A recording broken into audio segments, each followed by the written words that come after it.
नमस्कार दोस्तों। चलिए, कैसे हैं सभी? आशा करता हूँ बढ़िया होंगे, स्वस्थ होंगे। चलिए, आज हम लोग एक टॉपिक डिस्कस कर लेते हैं, डायलैंड एग्रीकल्चर।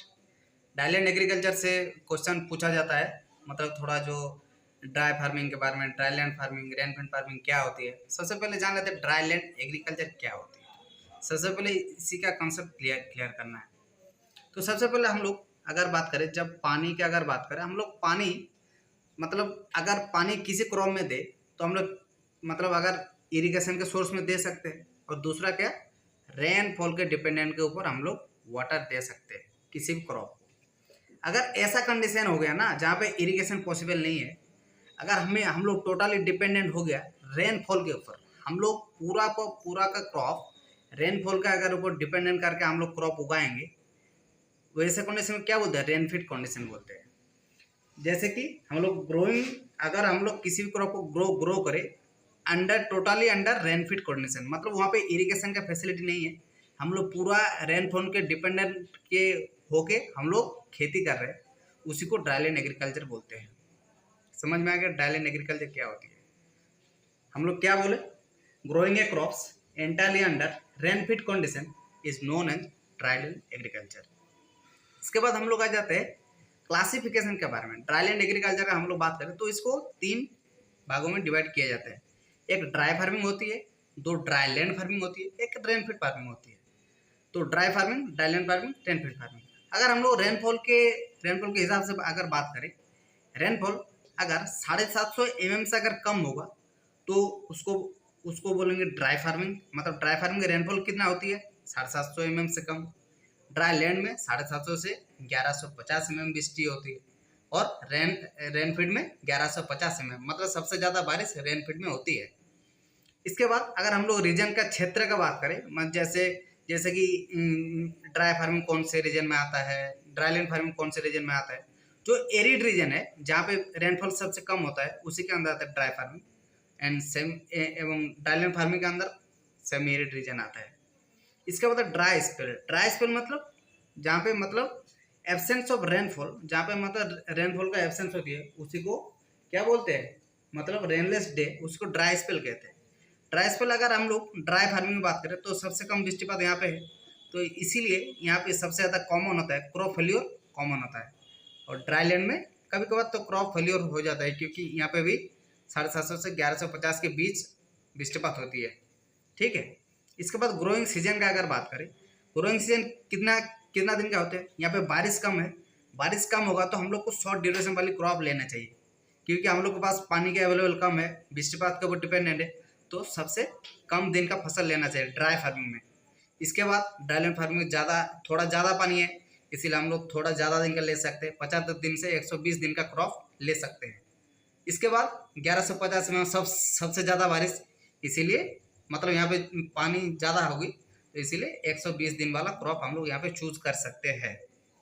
इसके बाद अगर हम लोग क्रॉपिंग सिस्टम का बात करें ड्राई फार्मिंग में, देखिए यहाँ पे सबसे पहली बात, पानी का अवेलेबिलिटी कम है, पानी रेनफॉल के ऊपर डिपेंडेंट है।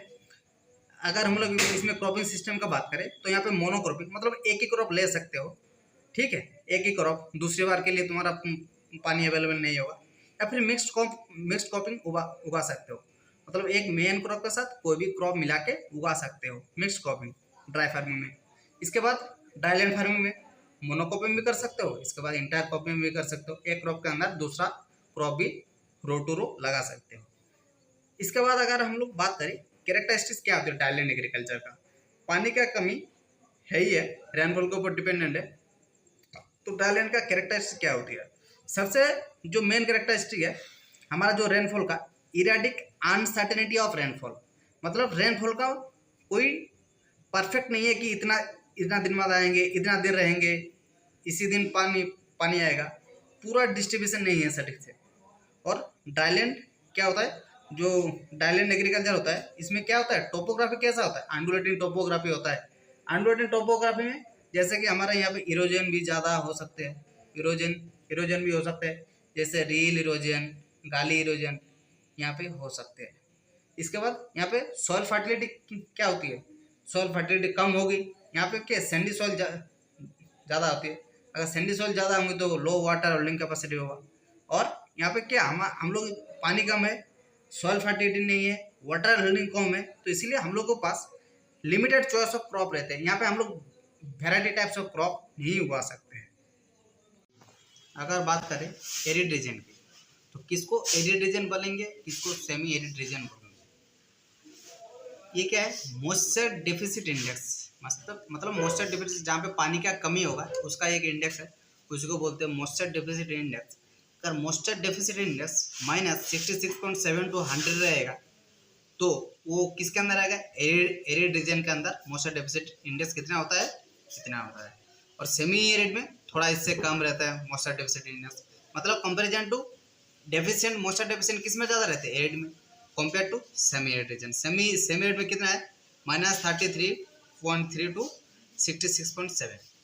और एरिड रीजन का अगर हम लोग स्पेशली बात करें, यहाँ पे पोटेंशियल इवापोट्रांसपिरेशन, मतलब पोटेंशियल इवापोट्रांसपिरेशन मतलब पत्ते के सरफेस और जो सॉइल सरफेस है उस मतलब उसके सरफेस से जितना पानी का लॉस होता है वो प्रेसिपिटेशन, मतलब जितना पानी मतलब सरफेस में आता है एटमॉस्फेयर से, वो उसका जो टोटल है वो प्रेसिपिटेशन से ज़्यादा होती है। मतलब पोटेंशियल इवापोट्रांसपिरेशन लॉसेस ज़्यादा होती है प्रेसिपिटेशन से।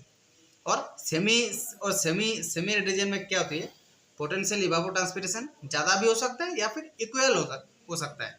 इवापोट्रांसपिरेशन लॉस और प्रेसिपिटेशन मतलब जितना पानी मतलब सरफेस में आता है, रेनफॉल या फिर जो भी है किसी भी फॉर्म में आते हैं, उसको प्रेसिपिटेशन बोलते हैं। इसके बाद अगर हम लोग बात करें एरिड रीजन में क्रॉप प्रोडक्शन की अगर बात करें, अगर हम लोग लेंगे तो वो अगर इरिगेशन का पॉसिबल होंगे तो ही ले सकते हैं, क्योंकि यहाँ पे पानी का कमी है, पहले ही बोला कितना होती है 750 mm से कम होती है। अगर इरिगेशन थोड़ा सा पॉसिबल होगा तो क्रॉप प्रोडक्शन ले सकते हैं। और सेमी एरिड रीजन में क्रॉप प्रोडक्शन अगर हम लोग मॉइस्चर कंजर्वेशन प्रैक्टिसेस अपनाएंगे, जैसे कि माल्चिंग करेंगे, थोड़ा कवर क्रॉप लगाएंगे, ऐसा अगर मॉइस्चर कंजर्वेशन प्रैक्टिस अगर अपनाएंगे तो यहाँ पे क्रॉप प्रोडक्शन ले सकते हैं। इसके बाद आते हैं सबसे इम्पोर्टेंट ड्रॉट का कोई सारे प्रकार है, मतलब 6-7 टाइप है, इसको ध्यान से सुनना है और जो की वर्ड हम बताएंगे मतलब उसी के ऊपर फोकस रखना है। सबसे पहले ड्रॉट होता क्या है, मतलब ड्रॉट मतलब खरा, जहाँ पे अगर पानी ना आए, पानी का एब्सेंस हो, मतलब एब्सेंस ऑफ रेनफॉल, उसी को हम लोग अगर किसी पार्टिकुलर एरिया में पानी का कमी हो, पानी का एब्सेंस हो, उसको ड्रॉट कहते हैं। ठीक है। इसके बाद सबसे पहला आता है कॉन्टिंजेंट ड्रॉट। कॉन्टिंजेंट मतलब अनिश्चित, मतलब सडनली अगर ड्रॉट आ गया, कहीं पे नॉर्मल चल रहा था सभी पूरा, अगर पानी का आना बंद हो गया सडनली, मतलब रेनफॉल आना बंद हो गया, उसी को बोलते हैं कॉन्टिंजेंट ड्रॉट। ठीक है, ध्यान से सुनना है, इसी से क्वेश्चन आएंगे, जो टाइप है ना इसी से क्वेश्चन आ सकते हैं। इसके बाद सीजनल ड्रॉट। सीजन मतलब कोई भी पार्टिकुलर सीजन रहेंगे, जैसे कि ड्राई या फिर वेट सीजन रहेंगे पार्टिकुलर। जैसे कि पार्टिकुलर सीजन क्या होती है, ड्राई स्पेल पूरा का पूरा रहेंगे। अगर वेट सीजन जैसे बारिश का मैंने बारिश हुआ, ड्राई स्पेल बाकी सारा ड्राई स्पेल हो गया, उसमें क्या होता है सीजनल ड्रॉट में well defined dry and wet season रहता है। ठीक है। इसके बाद इनविजिबल ड्रॉट, मतलब जो ड्रॉट दिखाई नहीं देता है। ठीक है। इनविजिबल ड्रॉट किसको कहते हैं, अगर हमारा जो एटमॉस्फेयर से मतलब रेनफॉल आती है, रेनफॉल नॉट फिल प्लांट इवापोट्रांसपिरेशन, मतलब प्लांट के द्वारा जितना पानी लॉस हो, अगर रेनफॉल मतलब मिटिगेट ना कर पाए, रेनफॉल पूरा नहीं कर पाएगा इवापोट्रांसपिरेशन को, उसी को बोलते हैं इनविजिबल ड्रॉट। ठीक है। इनविजिबल ड्रॉट हो गया। इसके बाद आता है परमानेंट ड्रॉट। परमानेंट ड्रॉट कहाँ पे होती है, जहाँ पे डिजर्ट होता है, जैसे राजस्थान में कई सारे जगह है, थोड़ा बहुत मतलब उधर गुजरात के मतलब नॉर्थ साइड में थोड़ा बहुत जो भी जगह है डेजर्ट, मतलब टोटली डेजर्ट क्लाइमेट होगा, मतलब उसी एरिया को परमानेंट ड्रॉट बोलेंगे। इसके बाद आता है फिजियोलॉजिकल ड्रॉट। फिजियोलॉजिकल ड्रॉट मतलब किसी भी प्लांट का फंक्शन में कोई भी मतलब उसमें कुछ इंटरप्शन होगा। जैसे कि अगर मान लिया हमारा वाटर कैसा है, सॉल्टी वाटर है, सॉल्टी वाटर हो गया, ये हमारा पौधा है। ठीक है, यहाँ पे रूट है, अगर सॉल्टी वाटर हो गया ना तो ज़्यादा सॉल्ट वाले वाटर प्लांट का रूट एब्जॉर्ब नहीं कर पाएंगे। ऐसा अगर कोई भी मतलब इंटरप्शन होगा फिजियोलॉजिकल, जैसे प्लांट के जो भी है उसको क्या बोलते हैं, फिजियोलॉजिकल ड्रॉट बोलते हैं। इसके बाद एटमॉस्फेरिक ड्रॉट।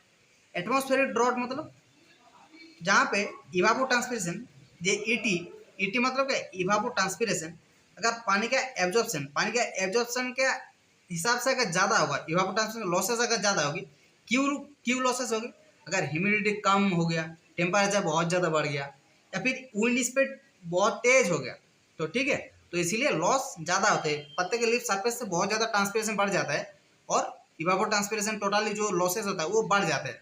अगर पानी जितना एब्जॉर्ब किया उसके हिसाब से अगर बढ़ गया 80, तो उसी को एटमॉस्फेरिक ड्रॉट बोलते हैं। इसके बाद मेट्रोलॉजिकल ड्रॉट। मेट्रोलॉजिकल ड्रॉट क्या होता है, प्रेसिपिटेशन कम होगा, नॉर्मल मतलब अगर रेनफॉल के precipitation is less than the normal over an area for prolong period, मतलब कई टाइम से, अगर जैसे कभी महीना हो गया, सीजन हो गया, कोई भी मतलब एक साल के हिसाब से अगर बात करें, जो प्रेसिपिटेशन होता है वो लेस देन नॉर्मल, जैसे किसी भी एरिया में नॉर्मल रेनफॉल जितना होता है उसी के कंपैरिजन में अगर प्रेसिपिटेशन कम हुआ कोई मतलब कई सारे मतलब टाइम के लिए, तो उसको मेट्रोलॉजिकल ड्रॉट बोलते हैं। तो मेट्रोलॉजिकल ड्रॉट में और जैसे अगर कितना उसका थोड़ा क्लासिफिकेशन है, अगर रेनफॉल 25% डेफिसिट हो गया, अगर रेनफॉल 25% डेफिसिट हो गया तो उसी को मेट्रोलॉजिकल ड्रॉट बोलेंगे। मेट्रोलॉजिकल ड्रॉट कब बोलेंगे, जब एक पार्टिकुलर एरिया में ऐसा कंडीशन हुआ, प्रेसिपिटेशन कम हो गया नॉर्मल मतलब रेनफॉल से। अगर रेनफॉल 25 से ज़्यादा मतलब 26 से 50 तक अगर रेनफॉल लेस हो गया, कम हो गया, तो उसको क्या बोलेंगे, मॉडरेट ड्रॉट। अगर रेनफॉल 50 सेंटीमीटर मतलब 50% से ज़्यादा अगर डेफिसिट हो गया, तो उसको सीवियर ड्रॉट में कंसिडर करेंगे। ड्रॉट ईयर, अगर ड्रॉट ईयर हम लोग किसको बोलते हैं, ड्रॉट ईयर अगर हम लोग बात करें जहाँ पे 10% 10% डेफिसिट ऑफ नॉर्मल रेनफॉल 880 अगर से अगर 10% डेफिसिट होगा रेनफॉल, और क्या होगा साथ में और एक कंडीशन है, अगर 20% area of country, any country, अगर होल कंट्री का अगर हम लोग बात करें 10% मतलब नॉर्मल रेनफॉल से अगर कम हुआ और 20% एरिया अगर ऐसे कवर हो गया, तो हम लोग उसको क्या बोलेंगे, ड्रॉट ईयर के मतलब उसके अंदर काउंट करेंगे। इसके बाद आता है एग्रीकल्चर ड्रॉट या फिर सॉयल ड्रॉट, ये इंपॉर्टेंट है। यहाँ पे क्या होती है, सॉयल मॉइस्चर जो स्ट्रेस होता है, सॉयल मॉइस्चर का जो कमी होता है, क्यों होता है, जो due to imbalance of available soil moisture and evapotranspiration. अगर इवापोट्रांसपिरेशन और अवेलेबल सॉयल मॉइस्चर के अगर इम्बैलेंस हो गया, मॉइस्चर स्ट्रेस आ गया, तो उसको हम लोग एग्रीकल्चर ड्रॉट बोलेंगे। ठीक है, इतना हो गया हमारा ड्रॉट का टाइप्स। इसके बाद आता है ड्रॉट का मैनेजमेंट। अगर हम लोग थोड़ा बहुत जान लेते हैं मैनेजमेंट कैसे करेंगे, अगर हम लोग प्लांट पॉपुलेशन को थोड़ा एडजस्टमेंट करना पड़ेगा। क्यों, क्योंकि यहाँ पे पानी का कमी है, यहाँ पे ज़्यादातर मतलब बहुत ज़्यादा मतलब स्पेस नहीं रखेंगे, स्पेस कम रखेंगे, और जो रो है, रो का मतलब नंबर ऑफ रो वो थोड़ा घटाएंगे। इसलिए जो रेक्टेंगुलर टाइप ऑफ प्लांटिंग, वो ड्रॉट मैनेजमेंट के मतलब जब मैनेजमेंट करते हैं तो रेक्टेंगुलर टाइप्स ऑफ सिस्टम में प्लांटिंग करते हैं हम लोग प्लांट को। इसके बाद और क्या कर सकते हैं ड्रॉट का मैनेजमेंट में, mid season correction of standing crop. जैसे कि अगर हमारा मतलब क्रॉप खड़ी है, उसमें कोई थोड़ा थीन वीक या फिर थोड़ा ड्राई होता हो, अगर कोई क्रॉप दिख गया बीच में एक प्लांट, तो उसको उखाड़ देंगे, थिनिंग उसको हटा देंगे। वैसे क्या करेंगे हम लोग, पानी का मतलब प्लांट का संख्या घटाएंगे, क्योंकि जो भी हमारा वहाँ पे प्लांट रहेंगे वो थोड़ा मतलब ज़्यादा पानी ले पाएंगे कंपैरिजन में। इसके बाद लाइफ सेविंग इरिगेशन, मतलब जहाँ पे ड्रॉट हुआ, जहाँ पे पानी का बहुत ही ज़्यादा आवश्यक होगा, मतलब पार्टिकुलर कोई ग्रोथ स्टेज में जैसे पानी का बहुत ज़्यादा जरूरी है, उसी टाइम हम लोग पानी देंगे। ये सब हो गया ड्रॉट का मैनेजमेंट, थोड़ा बहुत जानना पड़ेगा। इसके बाद आता है मल्च क्या होती है, मल्च मतलब एनी कवरिंग मटेरियल, मतलब सॉइल सरफेस के अंदर एनी कवरिंग मटेरियल, मतलब सॉइल सरफेस में जो कि मतलब जो मटेरियल क्या करते हैं, इवापोरेशन लॉस को रोकते हैं। Any covering material used on soil surface to reduce evaporation losses, मतलब पानी का मतलब सॉइल का सरफेस से इवापोरेशन लॉस होता है, मतलब पानी ऊपर इवापोरेशन फॉर्म में लॉस होता है। ठीक है, अब हम लोग बात करते हैं टाइप्स ऑफ माल्च, मतलब क्या क्या माल्च होती है। सबसे पहले सॉयल माल्च या फिर डस्ट माल्च, इसी को ही कहते हैं डस्ट माल्च या फिर सॉयल माल्च। सॉयल माल्च क्या होती है, ये होगा सॉयल सरफेस, और इसके अंदर क्या है, माइक्रोपोर मैक्रोपोर ऐसा होता है। और यहाँ पे सॉयल सरफेस में थोड़ा क्या होता है, पोर होता है। ठीक है, सॉयल सरफेस में तो ये क्या हुआ, सॉयल सरफेस में पोर है, यहाँ से जैसा कि पानी थोड़ा नीचे से ऊपर तक आता है। ये जो सॉयल सरफेस है ना, यहाँ पे पोर दिख रहा है। अगर इसके ऊपर हम लोग लाइट प्लाविंग कर दे, थोड़ा लाइट प्लाविंग कर दे, या फिर डस्ट इसके ऊपर डाल दे, इसमें लाइट प्लाविंग करके अगर डस्ट डाल दिया तो क्या होगा, ये जो पोर्स है सॉइल के अंदर, सॉइल के ऊपर ये ढक जाएंगे। तो इसके जब ढक जाएंगे तो इवापोरेशन लॉसेज जो होता है, मतलब नीचे से ऊपर मतलब पानी का लॉसेज होता है, वो कम हो जाएंगे।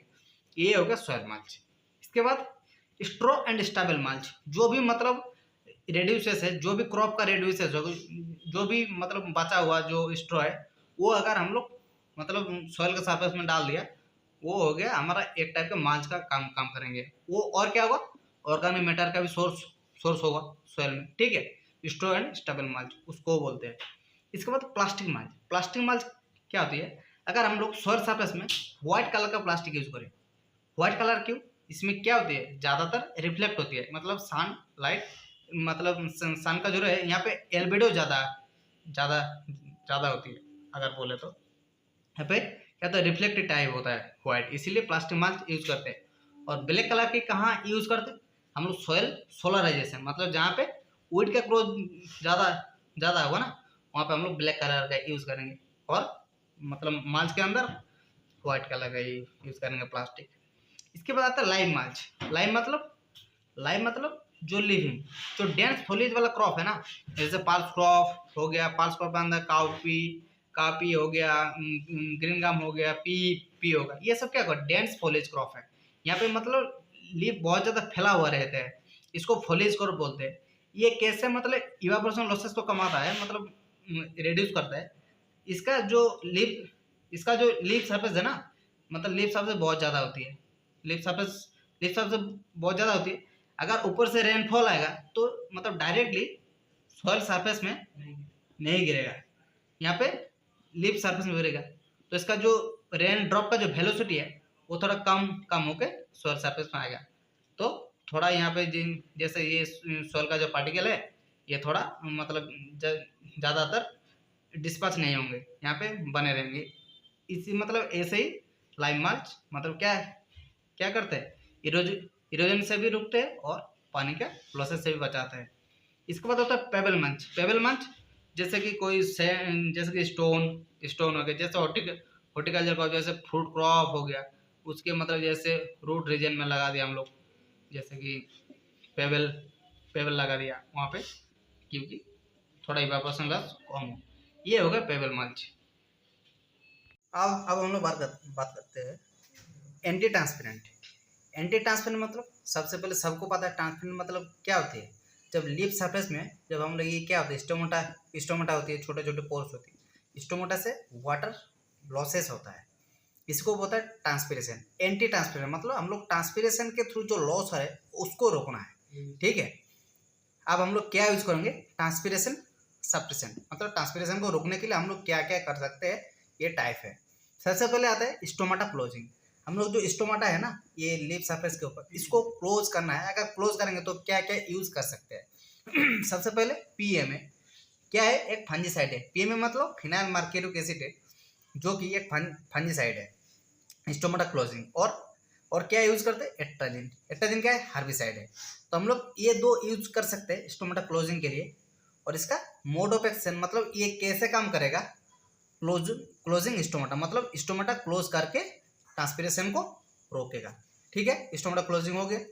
इसके बाद रिफ्लेक्टिंग टाइम में क्या होता है, क्या क्या एग्जांपल है, जैसे कि केओलिन हो गया, सिलाइड हो गया, हाइड्रेटेड लाइम, ये सब यूज कर सकते हैं। ठीक है, ये लोग हम लोग क्या करेंगे, घोल के स्प्रे कर सकते हैं। ये क्या होगा, इसका mode of action increase albedo मतलब रिफ्लेक्टेड होता है, जैसे सनलाइट है ना, सनलाइट सरफेस में गिरा और यहाँ पे जो रिफ्लेक्शन होता है इसका जो रेशियो होता है इसी को एल्बिडो कहते हैं। तो ये एल्बिडो मतलब रिफ्लेक्शन बढ़ाता है, तो इसलिए लिप सरफेस गर्म नहीं होती है और ट्रांसपेरेंसी थोड़ा कम होती है। ठीक है, एल्बिडो को बढ़ाता है, ये रिफ्लेक्टिंग टाइप का काम करते हैं। इसके बाद फिल्म फॉर्मिंग मतलब लिप सरफेस के ऊपर एक थोड़ा सा बैरियर मतलब एक थीनी बैरियर बना देते हैं फिल्म फॉर्मिंग के अंदर। इसके अंदर क्या क्या एग्जांपल है, हेक्साडेकानॉल, मोबिलिप, सिलिकॉन, ओएक्स, ओएल, ये सब अगर हम लोग यूज करेंगे तो क्या होगा, लिप सरफेस के ऊपर एक फिजिकल बैरियर बन जाएगा। ठीक है, ये होगा मोड ऑफ एक्शन। इसके थ्रू क्या होगा, जो पत्ते का जो पोर्स है ये सब ढक जाएगा, फिल्म बन जाएगा, तो लॉसेस कम होगा। इसके बाद आता है ग्रोथ रिटार्डेंट के एग्जांपल क्या क्या आता है, ट्रिपल सी मतलब साइकोसिल हो गया, MH मेलिघाटेजाइड हो गया, या फिर फॉस्फोन डी हम लोग यूज कर सकते हैं। इसका जो मोड ऑफ एक्शन क्या होगा, डिक्रीज ट्रांसपायरिंग एरिया। ये क्या करते हैं, ट्रांसपायरिंग एरिया को घटा देता है, लिप सरफेस को थोड़ा मॉडिफिकेशन हो जाता है ग्रोथ रिटार्डेंट, थोड़ा ओके लिप थोड़ा नैरो बन जाता है, ब्रॉड लिप से नैरो लिप बन जाता है, जैसे कि इसका जो ट्रांसपेरेशन मतलब घट जाता है। तो इतना ही रखते हैं ड्राईलैंड के अंदर। अगर वीडियो अच्छा लगा तो हमारे यूट्यूब चैनल को सब्सक्राइब करना और आगे भी हमसे जुड़े रहना, और आगे बाकी सारे इन्फॉर्मेशन के लिए। चलिए, धन्यवाद, थैंक यू।